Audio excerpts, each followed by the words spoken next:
ಮಹಾನ್ ಸಾರ್ವಜನಿಕ ಕ್ಷೇತ್ರದ ಮಹಾನ್ ಸಾಧಕರನ್ನು ಸ್ಮರಣೆ ಮಾಡಲಿಕ್ಕೆ ಮುಖ್ಯಮಂತ್ರಿ ಸಿದ್ದರಾಮಯ್ಯನವರು 3,25,00,000 ರೂಪಾಯಿಯನ್ನು ಕೊಟ್ಟಿದ್ದಾರೆ. ಅವರು ವಾಸ ಮಾಡಿದಂಥ ಮನೆಯಿಂದ ಹಿಡಿದು ಗೋಧೂಳಿ ಲಗ್ನದಲ್ಲಿ ಮದುವೆ ಹಿಡಿದು ಕೃಷ್ಣಮೂರ್ತಿ ಅವರು ವಾಸ ಮಾಡಿದಂಥ ಸಣ್ಣ ಹಂಚಿನ ಮನೆಯಿಂದ ಹಿಡಿದು ಗೋಧೂಳಿ ಲಗ್ನದಲ್ಲಿ ಮದುವೆ ಆಗದಿಂದ ಹಿಡಿದು ಚೈನಾ ಜಪಾನ್ಗೆ ಸ್ವತಃ ಹೋಗಿ ಸೆರಿಕಲ್ಚರ್ನ ಬಗ್ಗೆ ಅಧ್ಯಯನ ಮಾಡಿ ಇಲ್ಲಿಗೂ ಬಂದು ಅದನ್ನೇ ನಮ್ಮ ರೈತರಿಗೆ ಪ್ರೋತ್ಸಾಹ ಕೊಟ್ಟಂಥ ಅನೇಕ ವಿಷಯಗಳನ್ನು ಅಲ್ಲಿ ಡಿಸ್ಪ್ಲೇ ಮಾಡಿದ್ದಾರೆ.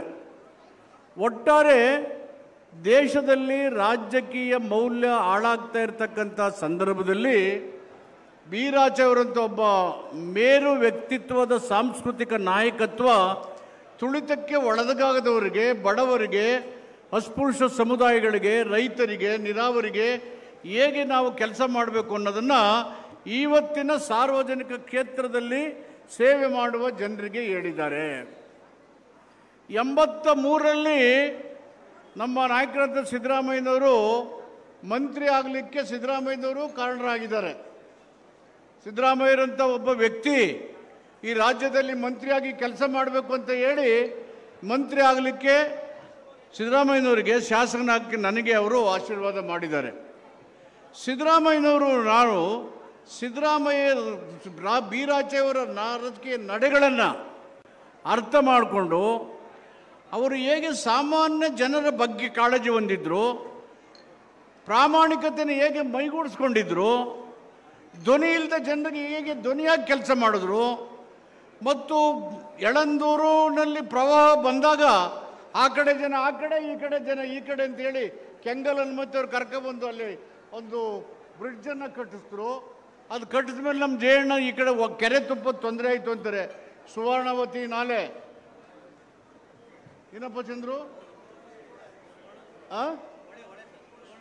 ಚಿಕ್ಕ ಹೊಳೆ ಮತ್ತು ಶಿವರ್ಣದ ನಾಲೆ ಮತ್ತು ಅಲ್ಲಿ ಇದು ಕಟ್ಟಿದ್ರಲ್ಲ ಬ್ರಿಡ್ಜು, ಹೊಳೆ ಬಂದು ಆ ಕಡೆ ಊರು ಆ ಕಡೆ ಈ ಕಡೆ ಊರು ಹೆಣ್ಣು ಕೊಡ್ತಿರ್ಲಿಲ್ಲ, ಹೆಣ್ಣು ತಗೋತಿಲ್ಲ, ಅಂಥ ಕಷ್ಟ ಇತ್ತು. ಅದನ್ನೆಲ್ಲ ಮಾಡಿ ರೈತರಿಗೆ ಅನುಕೂಲ ಮಾಡಿದಂಥ ವ್ಯಕ್ತಿ. ಕಂದಾಯ ಮಂತ್ರಿ ಆಗಿದ್ದಾಗ ಸುಮಾರು 6,000ದಿಂದ 8,000 ಎಕರೆ ಜಮೀನನ್ನು ಬಡಬಗ್ಗರಿಗೆ 14,000 ಎಕರೆಯನ್ನು ಕೊಟ್ಟಿದ್ದಾರೆ. ಇವೆಲ್ಲ ರೈತರೆಲ್ಲ ಭೇಟಿಯಾದರು ನನಗೆ ಮತ್ತು ನಮ್ಮ ಮುಖ್ಯಮಂತ್ರಿ ಸಿದ್ದರಾಮಯ್ಯನವರು, ನಮ್ಮ ಪುಟ್ಟರಂಗ ಶೆಟ್ಟರು ಮತ್ತು ಕೃಷ್ಣಮೂರ್ತಿ ಅವರಿಗೆ ನಮಗೆ RTC ಕೊಡಿ ಅಂತ ಹೇಳಿದ್ದಾರೆ. ನಮ್ಮ ಜಿಲ್ಲಾಧಿಕಾರಿ ಶಿಲ್ಪಾ ಅವರು ಒಳ್ಳೆಯ ಅಧಿಕಾರಿ. ನಾನು ಜಿಲ್ಲಾಧಿಕಾರಿಗಳನ್ನ ಮರೆತೂ ಸಾಮಾನ್ಯ ಜನರ ಪರವಾಗಿ ಸ್ವತಃ ಹೋಗಿ ಭೇಟಿ ಮಾಡಿ ಚರ್ಚೆ ಮಾಡಿ ಜನರ ಸಂಕಷ್ಟಕ್ಕೆ ಕೆಲಸ ಮಾಡುವಂಥ ಒಂದು ಒಳ್ಳೆಯ ಅಧಿಕಾರಿ. ತುಂಬ ಖುಷಿಯಾಗುತ್ತೆ. ಸರ್ಕಾರದಿಂದ ಅಂಥವ್ರಿಗೆ ಹೆಚ್ಚು ಬೆಂಬಲ, ಜನ ಅವರಿಂದ ಕೆಲಸ ಮಾಡಬೇಕು, ಬೆಂಬಲ ಕೊಡಬೇಕು. ಈಗ ಅವ್ರಿಗೆ ನಾವು ಸೂಚನೆ ಕೊಟ್ಟಿದ್ದೀವಿ, ಕಾನೂನಿನ ಚೌಕಟ್ಟಿನ ಒಳಗಡೆ ಬಡವರಿಗೆ ಹೇಗೆ ಸಹಾಯ ಮಾಡಬೇಕು, ಕಾನೂನು ಚೌಕಟ್ಟಲ್ಲಿ ತೊಂದರೆ ಆದರೆ ಕಾನೂನಿನ ವ್ಯಾಪ್ತಿಗೆ ತಂದು ಹೇಗೆ ಅವ್ರಿಗೆ ಸಹಾಯ ಮಾಡಬೇಕು ಅಂತ ಮಾಡಿ ಅಂತ ಹೇಳಿದ್ದೇವೆ. ಇದನ್ನೆಲ್ಲ ನಮಗೆ ಕಲಿಸ್ಕೊಟ್ಟಿದ್ದು ಬಿ ರಾಜಯ್ಯ ಸಾಹೇಬರ ಆಡಳಿತ. ಅವರು ಹೆಚ್ಚು ಮಾತಾಡ್ತಾ ಇರಲಿಲ್ಲ, ತನ್ನ ಪೆನ್ನಿನ ಮೂಲಕ ಜನಪರವಾದಂಥ ನಿರ್ಧಾರಗಳನ್ನು ತನ್ನ ಆಡಳಿತಾತ್ಮಕ ನಿಲುವುಗಳ ಮೂಲಕ ಮಾಡಿ ತೋರಿಸ್ತಾ ಇದ್ರು.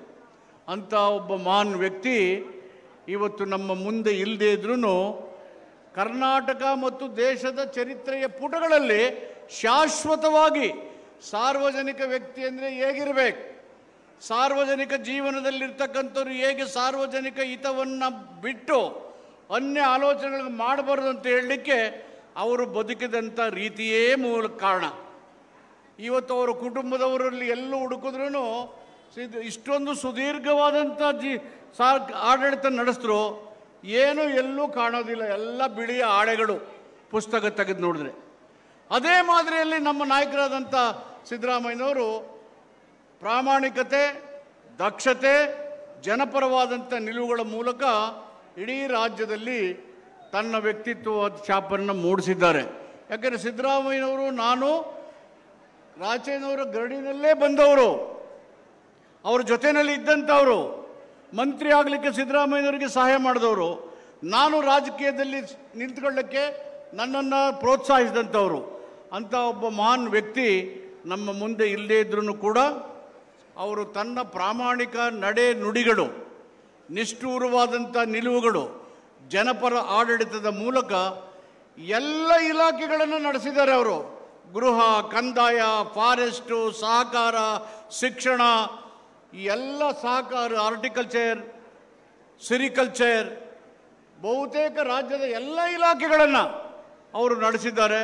ಪ್ರತಿಯೊಂದು ಇಲಾಖೆಗೆ ತನ್ನದೇ ಆದಂಥ ದೃಷ್ಟಿಕೋನದ ಮೂಲಕ ಜನಪರವಾದಂಥ ತೀರ್ಮಾನಗಳನ್ನು ಕೈಗೊಂಡು ಸಾರ್ವಜನಿಕ ಜೀವನದಲ್ಲಿ, ಸಾರ್ವಜನಿಕ ಕ್ಷೇತ್ರದಲ್ಲಿ ಬರೋರು ಹೇಗೆ ಇರಬೇಕು ಅನ್ನೋದನ್ನು ಅವರು ತೋರಿಸಿಕೊಟ್ಟಿದ್ದಾರೆ.